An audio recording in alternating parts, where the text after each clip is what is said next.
السلام عليكم ورحمة الله وبركاته. ازيكم عاملين ايه؟ يا رب تكونوا بألف خير. تعالوا نعمل مع بعض شوية كوكيز كده نفرح بيهم الولاد في العيد. هنعمله بطريقة سهلة جدا، وهتعمليه وهيطلع معاكي ناجح من أول مرة. هنعمل كمان كوكيز اللي بالشوكولاتة القطع بتاع العبد، هيطلع كمان أحسن من اللي بتشتريه من بره. يلا نسمي الله ونصلي على الرسول ونشوف عملناه ازاي. بس اهم حاجة ما تنسوش تعملوا لايك للفيديو. هنسمي الله وهنجيب معانا كده كوباية من الزبدة السايحة.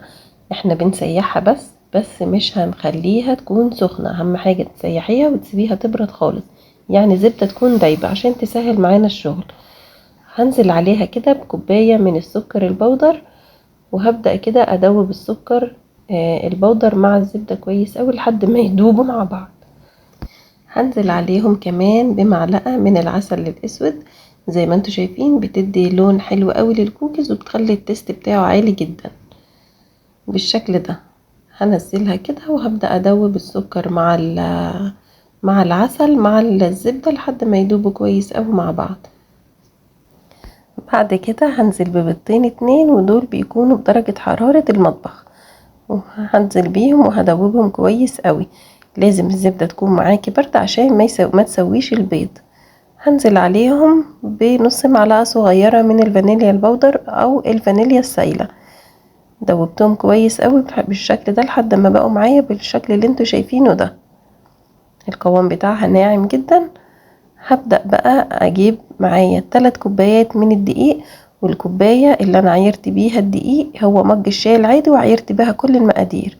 هنزل عليها بمعلقة صغيرة من البيكنج باودر ومعلقة صغيرة من البيكنج صودا ورشة بسيطة من الملح.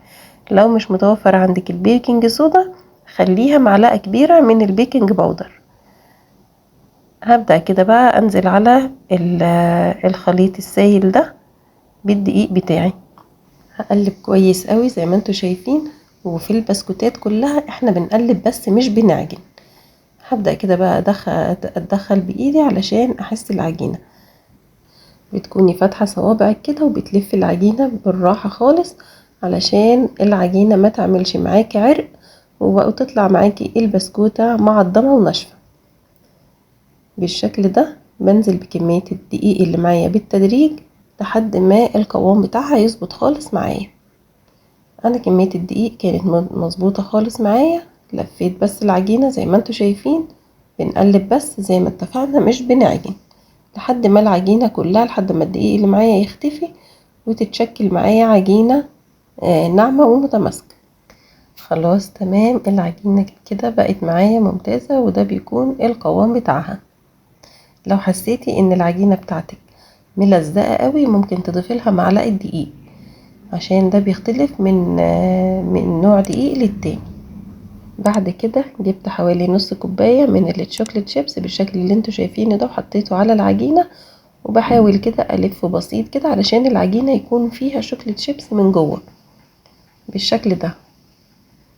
بعد كده هنبدأ بقى التشكيل بتاعنا. هجيب كده الصينية الألمونيوم، وزي ما انتوا عارفين احلى حاجة للخبز البسكوتات عامة الصواني الألمونيوم.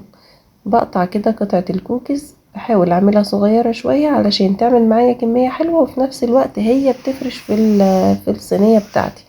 يعني انا بحاول كده اعملها صغيرة شوية، وبعد ما بنعمها كده بين ايديا حاجة بسيطة بحطها في الشوكليت شيبس عشان تبقى من فوق فيها شوكليت شيبس كتير. اعمليها بقى بالحجم اللي انت عايزاه، حابة تعمليها كبيرة حابة تعمليها صغيرة، بس هي بتفرش بعد ما بتدخل الفرن بالشكل اللي انتوا شايفينه ده. هعمل كل الكمية اللي معايا بنفس الطريقة وارجع لكم تاني. وده بيكون شكلهم. اهم حاجة تسيبي مسافة بين كل واحدة واحدة علشان هي لما تفرش في الفرن ما تلزقش في بعضها. هبدأ اعمل شوية كمان بنفس الطريقة علشان انا لسه هعمل جزء من العجين بالكاكاو. هجيب بقى زي ما انتوا شايفين انا عملتهم في صينية صغيرة عشان ما كانوش كتير.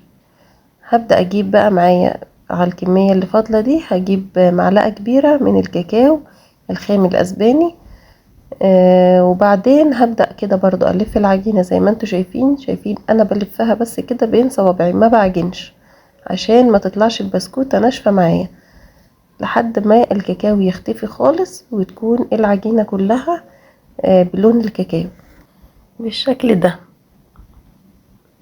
بعد كده بجيب عندي شوكولاتة دارك اي نوع، انا استخدمت شوكولاتة سما بتكون بدرجة حرارة المطبخ عشان تعرفي تقطعيها. هبدأ كده اقطعها رفيع بالشكل اللي انتوا شايفينه ده بالعرض، وهبدأ كده اعملها كمان بالطول علشان تطلع معايا قطع صغيرة بالشكل اللي انتوا شايفينه ده. هبدأ كده احطها بقى في بولة، وابدأ كده اعمل بقى الكوكيز بتاع العبد. هتعمليه مش بياخد وقت خالص، هتعمليه في 5 دقايق كده وانتي واقفة، حاجة تفرحي بيها الولاد بما اننا مش في عيد بتاع الكحك، بس هي اي حاجة نعملها تفرحهم.